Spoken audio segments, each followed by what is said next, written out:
मध्ये ना माकडे म्हणून ना तो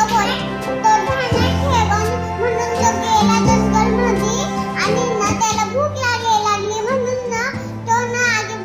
बोलला की ना आता ना मी ना जंगल मध्ये जातो तेव्हा एक झाड भेटलं छानसं मग तो तिकडे गेला त्याला थोडंसं पुढे ऍपल भेटले मग तो घेतलं त्याच्या पिशवीमध्ये भरली टोपीवाल्याची आणि ना मग नंतर त्याला थोडंसं पुढे गेल्यावर आंब्याचा पेरूचा ते बी घेतला आणि गेला आणि ना मग ना तो गेला आणि ना एक झाडाच्या खाली बसला आणि ना त्याने ना जेवण केलं मग ना त्याला झोप लागली मग तो झोपला आणि ना माकड खाली उतरले आणि ना मग त्यांनी त्याच्या टोपी चोरल्या आणि मग नंतर त्याला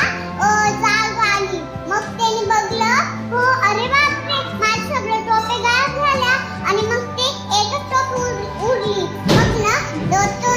त्यांनी वरती बघलं त्यांचे पाय दिसले माकडला बोलले की माकड तुने लवकर दे माझी टोपी मग तो कुठून रडायला लागला रडल्यावर मग ना त्यांनी ना टोपी घालली आणि उठला मग ना त्यांनी ना टोपी फेकली आणि ना टोपी